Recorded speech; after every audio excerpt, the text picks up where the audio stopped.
하나님의 가족들이 함께 모여서 하나님을 찬송하는 밤이지 않습니까? 찬송하고 경배할 때 우리 영혼이 하나님 안에 자리를 잡게 됩니다. 동시에 하나님의 영이 우리 안에 자리를 잡게 됩니다. 찬송하고 경배한다는 것은 굉장히 중요한 일이죠. 기도도 마찬가지입니다. 우리가 기도할 때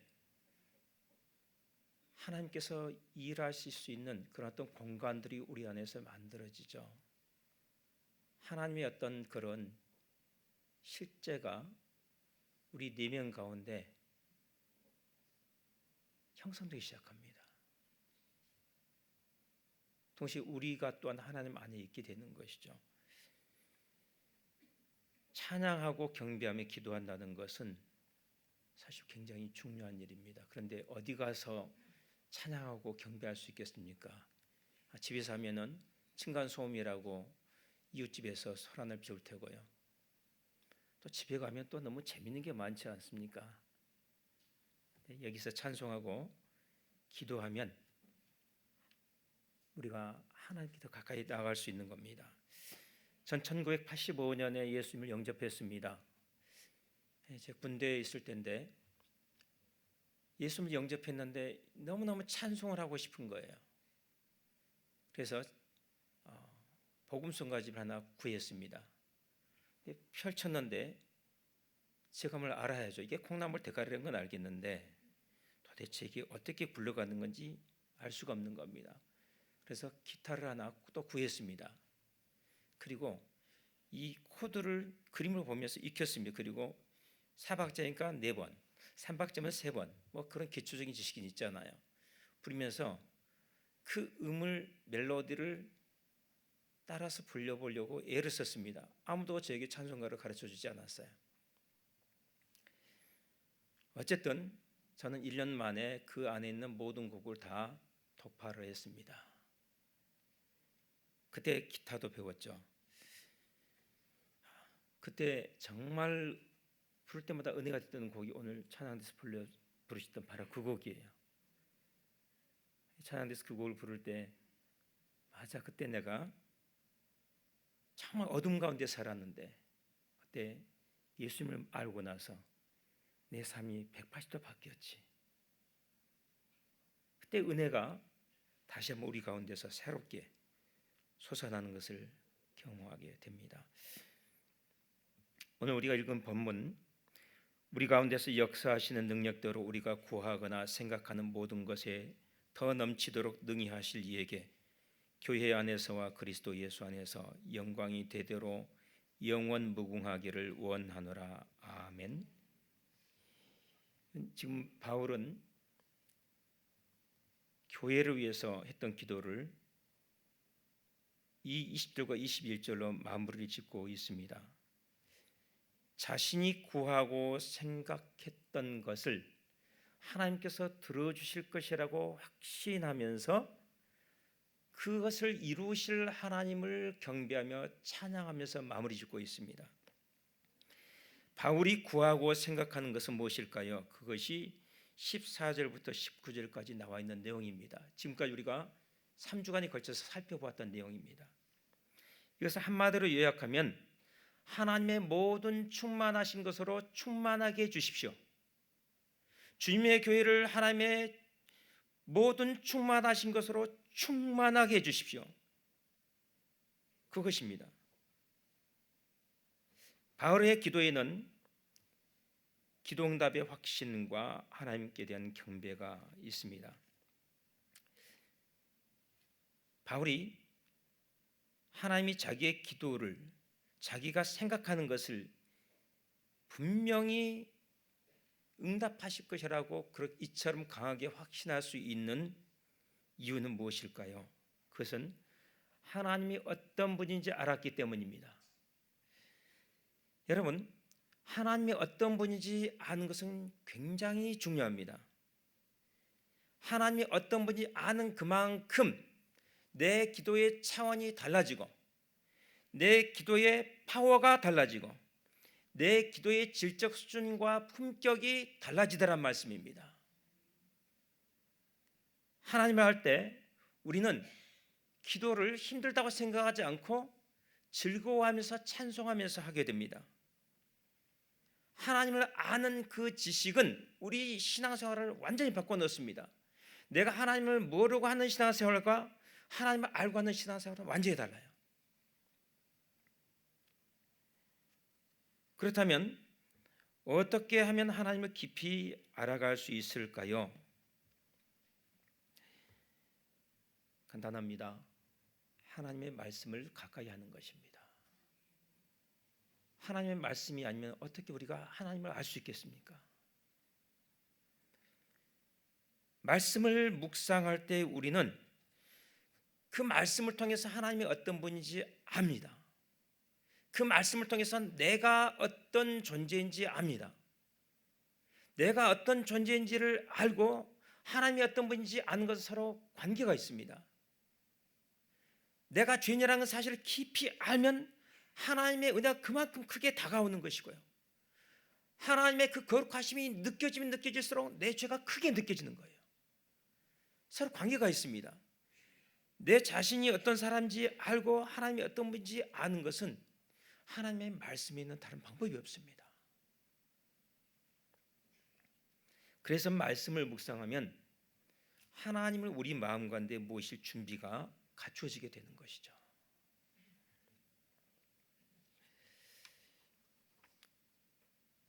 오늘 이 20절과 21절을 통해서 사도 바울이 우리에게 소개해 주는 하나님에 대한 교훈이 두 가지 있습니다. 첫째, 하나님은 능력이 있으신 분입니다. 20절 우리 같이 다시 한번 읽어보겠습니다. 시작. 우리 가운데서 역사하시는 능력대로 우리가 구하거나 생각하는 모든 것에 더 넘치도록 능히 하실 이에게, 능히 하실 이에게, 이 표현은 하나님의 능력은 제한이 없으시다는 것을 보여줍니다. 그분의 능력은 능히 그러시고도 남습니다. 중요한 것은 그 하나님의 전능하신 능력이 지금 우리 가운데 역사하고 계심을 아는 것입니다. 그래서 바울은 우리 가운데서 역사하시는 능력대로라고 말하고 있는 겁니다. 하나님의 능력은요, 성령의 능력은 지금 이 자리에서 역사하고 계세요. 우리의 시각, 우리의 청각, 우리의 감각, 우리의 느낌을 초월해서 역사하고 계십니다. 보이지 않는 하나님의 손길, 그것을 믿음으로 바라볼 수 있는 열린 눈이 우리에게 필요합니다. 톨스토이의 작품 세 가지 질문이라는 책이 있습니다. 이 세 가지 질문은 이렇습니다. 첫째, 언제가 가장 중요한 때인가? 둘째, 누가 가장 중요한 사람인가? 셋째, 무슨 일이 가장 중요한 일인가? 이 세 가지 질문을 왕이 내놓고 이 질문의 답을 찾죠. 그러다가 단순한 지혜를 가진 한 은자를 만나서 아주 단순한 대답을 듣습니다. 여러분, 언제가 가장 중요한 때입니까? 현재입니다. 바로 지금입니다. 마귀는요, 늘 거짓말을 하죠. 과거 아니면 미래. 자꾸 우리 시선을 그것에 돌리게 합니다. 그러나 성령께서는요, 항상 우리의 현재에 주목하게 하세요. 이미 지나간 일에 자꾸 고개를 돌리는 것은 도움이 안 됩니다. 아직 일어나지 않는 일, 하나님께 속한 영역에 대해서 너무 알려고 그러고 앞서가는 것도 우리에게 유익하지 않습니다. 내일이 올지 안 올지 우리가 어떻게 합니까? 중요한 것은 우리에게 주어진 현재 순간을 하나님이 원하신 대로 살아내는 일입니다. 그래서 성령님께서는요, 지금 현재 충실하도록, 현재에 주목하도록, 지금 이 순간을 하나님 따라 잘 보내도록 우리를 촉구하셔요. 누가 가장 중요한 사람일까요? 너무 똑똑이 스타일이에요. 예, 지금 내 앞에 있는 사람이 가장 중요하죠. 지금 바로 내 옆에 앉아 있는 사람이 가장 중요한 사람입니다. 다른 사람이 중요한 사람이 아니에요. 우리는 더 중요한 사람, 덜 중요한 사람 구분합니다. 더 존귀한 사람, 덜 존귀한 사람 구분하는 버릇이 있어요. 하나님 앞에서는 다 똑같습니다. 하나님은 하나님의 주권적인 뜻에 따라서 이 사람을 우리 앞에 보내기도 하시고 저 사람을 우리 앞에 보내주기도 하셔요. 하나님이 보내주셨고 하나님이 내 앞에 섬기라고 세워주셨기 때문에 지금 내 눈앞에 있는 그 사람에게 최선을 다해서 성실하게 섬기는 것입니다. 그 사람이 내게 가장 중요해요. 대통령이 중요한 것이 아닙니다. 지금 내 눈앞에 있는 사람이 중요한 것이에요.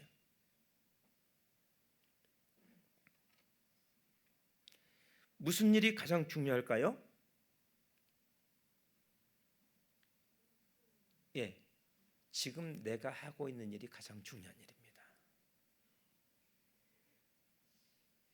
지금 내가 하고 있는 일, 그 일이 하찮은 일일 수도 있고 사소한 일일 수도 있고 다른 사람 눈에는 아무런 주목할 만한 별다른 특징이 없는 일이라고 할지라도, 그리고 어렸을 때 지금까지 늘 해왔던 평범한 일이라고 할지라도 지금 내가 하는 그 일이 가장 중요합니다. 왜요?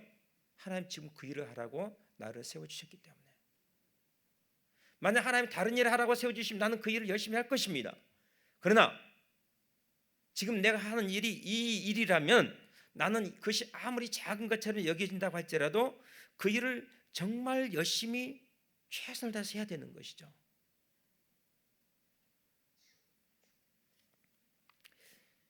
그렇습니다. 하나님은요, 지금 여기 은광교회 안에서 지금 내가 만나고 부딪히는 사람들 가운데서 일하고 계십니다. 그 사람이 어떤 사람이냐는 그렇게 중요하지 않습니다. 그런데 우리는 삶의 모든 우리 현재 이 주어진 삶의 현장을 떠나서 바깥에서 어떤 특별한 사람을 찾고 어떤 특별한 사건을 찾으려고 애를 씁니다. 왜 그럴까요? 내 안에 오만이 있기 때문에 그렇습니다. 우리는요, 나보다 뛰어난 어떤 사람만이 나를 가르칠 수 있다고 생각을 하고 그 사람이 나보다 뛰어나지 않다고 생각하면은 그 사람을 인정하지 않으려고 합니다. 내가 다른 사람들보다 옳다고 생각이 들면 그 사람의 말을 들으려고 하지 않습니다. 그런데 교회 안에서 나의 그 오만을 만족시켜주는 사람을 찾지 못하면 어떻게 하죠? 시선을 바깥으로 돌린다는 것이죠. 물론 하나님의 교회는 우주적인 교회입니다. 저 바깥에서 예수 믿는 사람들하고 해서 한 가족이 아닌 것은 아니죠. 역시 우린 한 교회입니다. 그럼에도 불구하고 이 은광교회라는 이 울타리, 이 공동체 안에서 하나님은 얼마든지 우리가 만난 사람을 통해서 당신의 아름다움과 영광과 능력을 얼마든지 드러내실 수 있으세요. 그렇게 약속하셨어요. 우리 가운데서 역사하시는 능력대로 하나님이 약속하셨다는 말씀입니다. 그런데 그 사람이 내 수준에 미치지 못한다고, 내 기대에 미치지 못한다고 해서 그 사람을 제껴놓고 하나님을 만나려고 한다면 우리는 번지수를 잘못 찾은 겁니다. 하나님은 우리 앞에 세워주신 그 사람, 우리에게 주신 그 공동체, 우리에게 맡기신 그 작고 평범한 일들을 통해서 내가 너를 만나주겠다, 내가 그 일들을 통해서 너에게 역사하겠다, 내가 그 사람 통해서 너를 축복하겠다고 말씀하고 계세요. 하나님에게 우리에게 주신 것을 떠나서 어디로 간단 말입니까?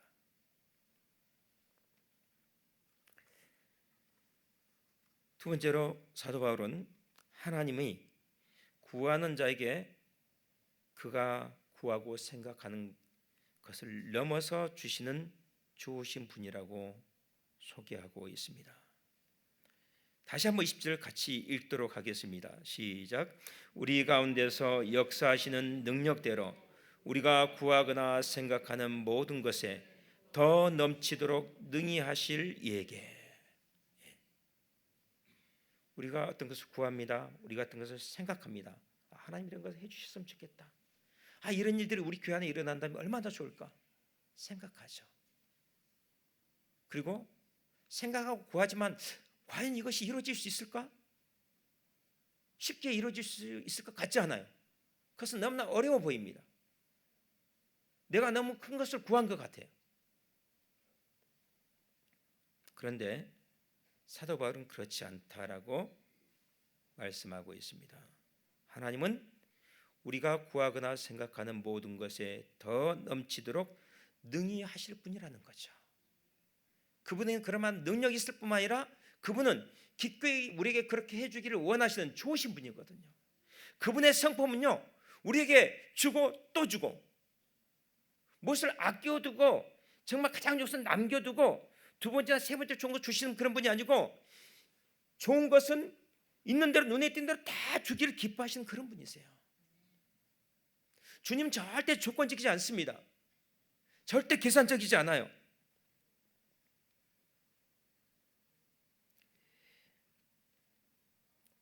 하나님은요, 비교할 수 없이 부유하게 응답하시는 분입니다. 그 하나님의 성품, 그 하나님의 인격, 그 하나님의 속성을 바울은 깊이 알고 있습니다. 머리로가 아니라 가슴으로 알고 있어요. 이론이 아니고 체험을 알고 있습니다. 그러니까 하나님이 능히 이렇게 해주실 것이라고 확신하면서 미리서 영광을 돌리고 있는 겁니다. 물론 우리의 기도가 항상 우리가 원하는 대로 응답되지는 않습니다. 그럼에도 불구하고 기도와 관련된 소리가 인정해야 되는 사실이 하나 있어요. 하나님의 생각은 우리의 생각과 다르며 하나님의 길은 우리의 길과는 다르다는 겁니다. 달라도 너무 달라서 하늘과 땅이 다른 것처럼 그 차원이 너무 달라요.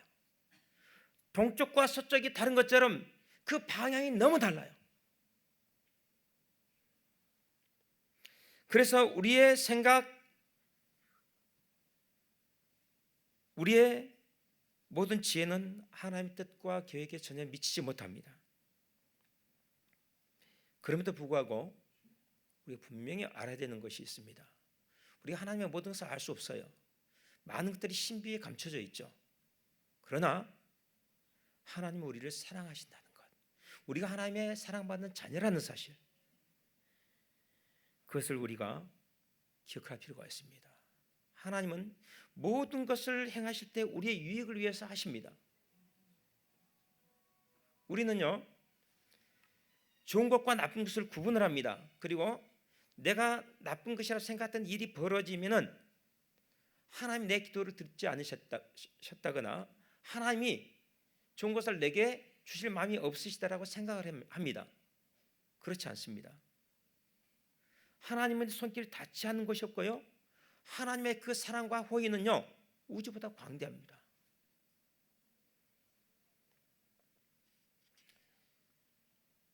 하나님은요, 모든 일을 행하실 때 예스든 노든 웨이트든 응답이든 거절이든 기다리는 것이든 항상 우리의 유익이라는 관점에서 모든 것을 결정하세요. 그러니까 조급하실 필요가 없습니다. 좀 진득하게 참고 기다릴 필요가 있어요. 사실 하나님이 약간 짓궂은 데가 있으십니다. 내가 그렇게 간절히 기도할 때는 들어주지도 않으시다가 더 이상 기대하지 않고 기도도 하지 않을 때쯤 갑자기 예기치 않은 선물을 풀쑥 주시는 분이에요. 여러분 그런 경험 종종 하지 않으셨나요? 그런데 응답의 기쁨과 거절의 슬픔과 기다림의 그 인내의 시간들을 다 지나고 나면 우리 마음이 깨달아지는 것이 하나 있습니다.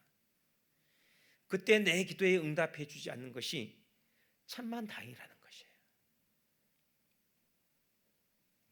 야, 저 사람하고 결혼했으면 소원이었겠다. 기도했는데 안 이루어졌어요. 그래서 눈물 흘리면서 하나님 어떻게 그러실 수 있습니까? 그랬는데 10년쯤 지나고 나서 딱 그 사람 소식을 들었는데 세상에 그 인간하고 결혼하지 않는 것이 축복이었어요. 그런 거 있잖아요. 많잖아요. 여러분 잘 생각해 보세요. 남편 생각하지 마시고요. 예. 그때 내가 원하는 것을 들어주지 않는 것이 실제로는 정확히 내 기도의 목적을 성취하는 것이었다. 그것이 나중에 깨달아집니다. 그때 내가 원하던 것이 있었어요. 그런데 그것을 이루려면 이것이 꼭 필요하다고 생각을 했어요. 근데 사실은요, 내가 원하는 그것이 하나님 뜻에는 맞았어요. 그것을 이룬 데는 이것이 아니고 이것이 필요했던 거예요. 그럼 어떻게 하죠? 하나님 안 주시죠. 근데 그것이 그때는 안 보였는데 시간이 흐르고 나니까 보이더라는 거예요. 그때 응답하지 않으셨기에 결과적으로 생각하지 못했던 훨씬 더 큰 유익을 얻을 수 있었다. 고백하게 됩니다. 그러니까요, 그 기도 응답에 일이 비할 필요가 없습니다. 좀 뚝심 있게 좀 기다릴 필요가 있어요. 기본적으로 한 10년쯤 기도하면 어디 덧납니까?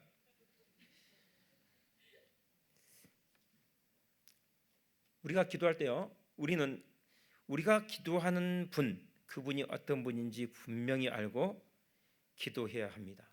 하나님의 능력, 하나님의 성품에 대해서 알아야 돼요. 왜냐하면 기도 응답의 근거는 우리에게 달려있지 않고 하나님의 성품에 달려있기 때문에 그렇습니다.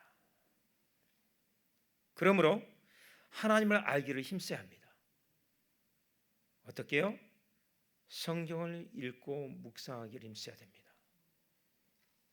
이번 주부터 성서대학 개강합니다. 남녀노소 불문하고 다 배워야 됩니다. 지식을 쌓기 위해서가 아니에요.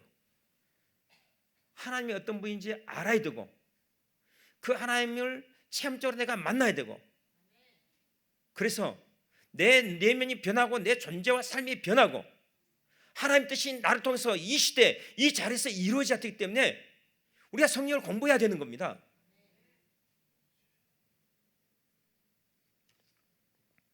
배우지 않아도 되는 사람은 한 사람도 없어요. 바쁘다고 핑계하시면 안 됩니다.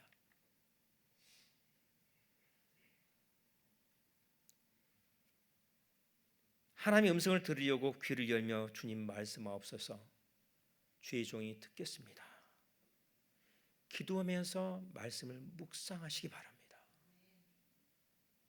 여러분, 많은 말씀, 많은 성경 지식이 우리에게 필요한 것이 아닙니다. 단 한마디의 말씀이라도, 한 주간에 아니 한 달에 단 한마디의 말씀이라도 그 말씀이 내 가슴에 부딪혀 말씀이 있다면 그 한 말씀으로 족해요. 그 한 말씀대로 살아내는 것이 얼마나 어려운지 여러분 해봐서 알지 않습니까? 단 한마디의 말씀이라도 그 말씀대로 순종하며 살려고 부단히 애를 쓰는 것이 우리에게 필요하다는 거예요. 단 한마디의 말씀이지만 내 양심을 찌르고 내 마음을 뒤흔들고 내 마음을 감동시킨 그 한마디 말씀을 내 마음에 품고 곱씹어 생각하고 묵상하고 그 말씀이 내 안에 살아있는 말씀이 되게 하고 그 말씀이 내 안에서 내 것이 되게 하고 내가 그 말씀 안에 그 말씀이 내 안에 거하게 만들어야 돼요. 이것이 묵상이죠. 그래서 그 말씀을 씹고 또 씹고 되새김질하고 그래서 그것을 완전히 소화했을 때에 그때 그 가운데서 하나님께 새롭게 그 말씀을 열어서 비춰주시고 깨닫게 하시는 그런 아름다운 가르침들이 있어요. 아무도 가르쳐 줄 수 없는, 하나님만이 내게 개인적으로 은밀하게 가르쳐 줄 수 있는 그런 교훈이 있어요. 그것이 내게 생명이 되고 기쁨이 되는 겁니다.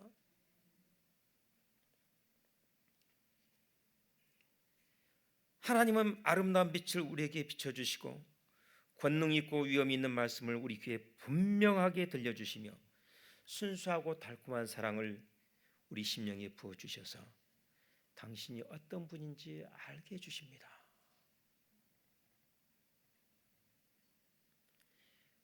여러분, 우리는 말씀 묵상을 통해서요 살아계신 하나님을 체험적으로 알아야 됩니다. 그 지식이 내 힘이에요.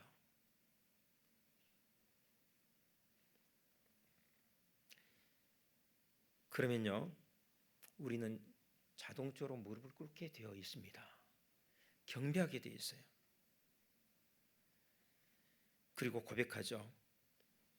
나 같은 자의 기도에도 응답하시는 하나님, 내가 구하는 것이나 생각하는 것에 더 넘치도록 응답하시는 나의 주님이십니다. 그때 우리 마음은 하나님을 경외하는 마음으로 가득 차게 됩니다. 그러면은요, 다른 복이 필요가 없어요. 여러분, 무엇이 복입니까? 하나님을 경배할 수 있는 것이 복입니다. 하나님을 경외하는 그 자체가 복이에요. 하나님을 찬송하고 감사하며 그분 앞에 엎드리는 것이 복이고 특권이에요. 모태신앙은 제가 잘 모르겠어요. 저는 일대신앙이잖아요. 하나님 없이 살았던 삶이 있어요.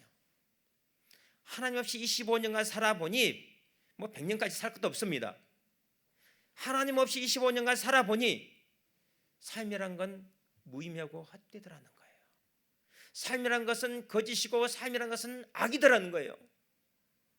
그런데 하나님을 알고 나니 삶은 의미로 충만하고 삶은 목적 있는 삶으로 바뀌더라는 거예요. 삶은 아름다운 것으로 바뀌더라는 거예요. 그 순간 하나님을 경배하면서 하나님 앞에 무릎 꿇고 엎드리는 것처럼 복되고 아름다운 것은 없었어요. 그러니까 우리가 다른 거 다 포기할 수 있는 것이죠.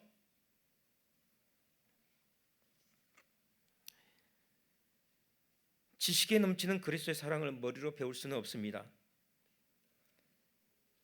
그것은 체험으로 배우는 것입니다. 가슴으로 배우는 거예요. 그런데 그것은 우리가 만들어낼 수 없습니다. 그것은 그리스도께서 우리에게 부어주시는 선물입니다. 그러므로 그것은 우리에게 달려있지 않습니다. 하지만 그 일은 우리가 주님의 말씀에 순종하며 기도하며 사랑하려고 예를 쓰지 않으면 절대로 일어나지 않습니다. 성장은 자동적으로 이루어지지 않습니다. 사랑의 투쟁을 해야 되고요, 순종의 제사를 드려야 하고요, 자기 부인의 피를 쏟아야만 하는 것입니다. 그때 그리스도의 사랑이 성령으로 말미암아 우리 가운데 부어지는 것이죠. 그런 점에서 지식에 넘치는 그리스도의 사랑을 체험하는 것은 우리의 응답과 관련이 있습니다. 우리는 늘 하나님의 음성에 대해 귀를 열어둬야 하고 눈으로는 그리스도의 모범을 주목하여 보고 그것을 마음에 둬야 합니다.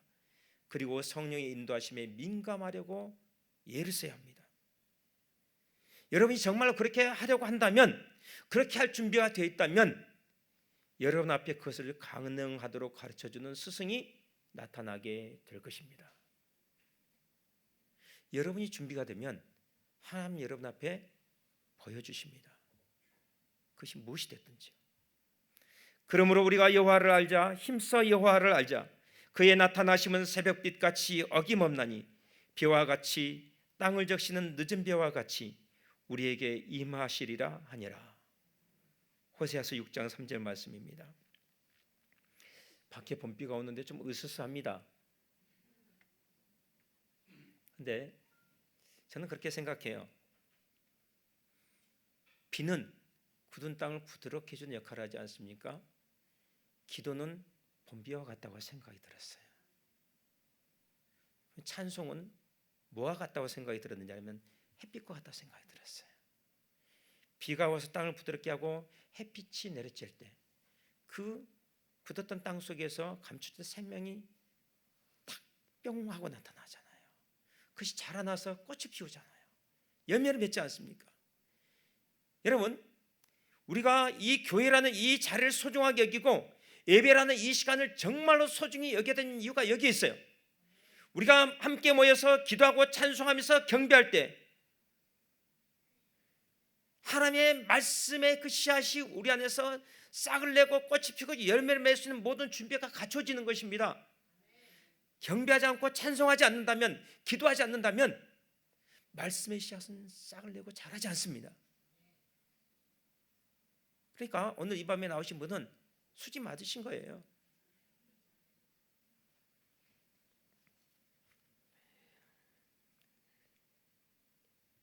우리는 하나님의 경배하는 자로 부르심을 받았습니다. 그런데 바울은 그 경배의 자리를 우리에게 가르쳐 줍니다. 21절 우리 같이 한번 읽겠습니다. 시작. 교회 안에서와 그리스도 예수 안에서 영광이 대대로 영원무궁하기를 원하노라. 아멘.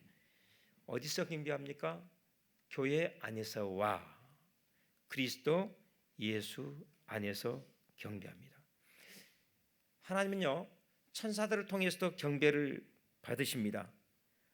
당신이 지으신 모든 피조물을 통해서도 경배를 받으십니다. 그러나 하나님은 무엇보다도 당신의 독생자 예수 그리스도의 피로 값주고 사신 교회를 통해서 경배받으기를 정말로 원하세요. 그리고 교회를 통해서 경배를 받으실 때 정말로 기뻐하십니다. 교회는, 에베소서에 가르치는 교회는 하나 되는 교회예요. 유대인과 이방인이 하나로 연합한 교회입니다. 한 몸이 된 교회예요. 우리는 다시 한번요, 18절 말씀, 능히 모든 성도와 함께 지식에 넘치는 그리스도의 사랑을 알고라는 구절을 기억할 필요가 있습니다. 모든 성도와 함께, 하나님은요 하나 된 교회 안에서 영광을 받으십니다.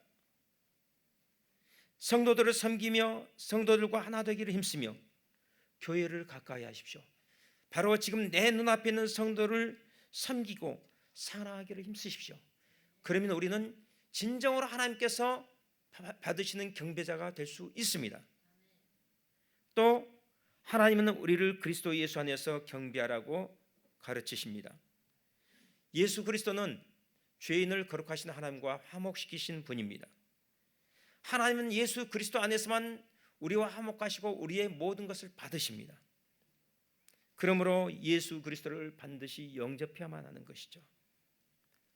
예수 그리스도를 주와 구주로 믿고 온전히 따라야 합니다. 그러나 그리스도 예수 안에서란 말에는 또 다른 의미가 있습니다. 적어도 본문 안에는 그것이 분명히 드러나지 않지만 우리가 성서 전체 가르침을 볼 때에 예수 그리스도 안에서라는 말은 예수 그리스도와의 친밀한 교제 안에서라는 의미를 담고 있다는 것을 우리는 알고 있습니다. 특별히 요한복음에는 그러한 가르침이 풍부하게 들어있죠. 성도 여러분, 다윗처럼 그리스도와 친밀한 교제를 나누는 사람이 하나님을 찬송하게 되어 있습니다. 그런 사람의 찬송은 살아있고 경배의 영이 살아있어요. 반대로 그리스도와의 교제를 소홀히 하는 사람은 경배의 영이 점점 약해지고 찬송이 죽게 되어 있습니다. 여러분, 살아있는 찬송에는 능력이 있습니다. 그러나 죽은 찬송에는 능력이 없어요.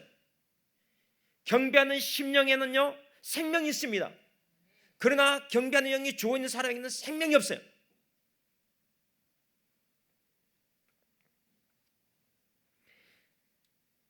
그래서 찬송과 경배가 우리의 힘인 겁니다. 만약 경배가 죽고 찬송이 그치면 우리는 사울 왕처럼 될 것입니다. 그러나 경배하는 자는 다윗처럼 악귀를 이깁니다. 찬송하는 자는 바울처럼 옥문을 열 수 있습니다. 그것을 믿어야 돼요. 경배와 찬송은요 하나님이 우리에게 주신 정말 강력한 무기예요. 그것을 자유자재로 능숙하게 사용할 줄 알아야 됩니다. 경배한 자의 영혼은 밝아져서 하나님의 시각으로 세상을 바라보게 됩니다.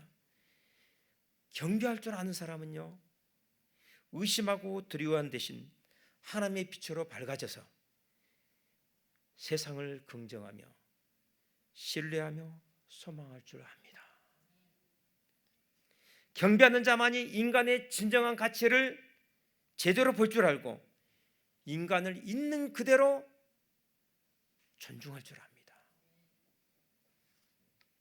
경배할 줄 모르는 사람은요 사람을 서열을 매겨요. 사람의 영혼을 돈보다 못하게 여깁니다. 그래서요 하나님을 경배하는 그 자리가 없는 곳에는요 언제나 불의와 학대와 착취가 자리 잡습니다. 우리가 이 세상을 어떻게 바꿀 수 있죠? 어떻게 아름다운 세상을 바꿀 수 있죠? 경배하는 영을 통해서 바꿀 수 있습니다. 우리의 찬송을 통해서 바꿀 수 있어요. 우리 한 사람 한 사람이 경배의 심령을 갖고 찬송할 때 세상이 밝아지는 거예요. 그걸 믿어야 됩니다. 그리고 하나님을 경배한 사람을 우리가 더 많이 만들어야 되는 거죠. 복음을 전함으로써 그들을 교회 안에 한 그리스도의 몸의 지체로서 우리가 연합시켜야 됩니다. 그래서 전도해야 되는 겁니다.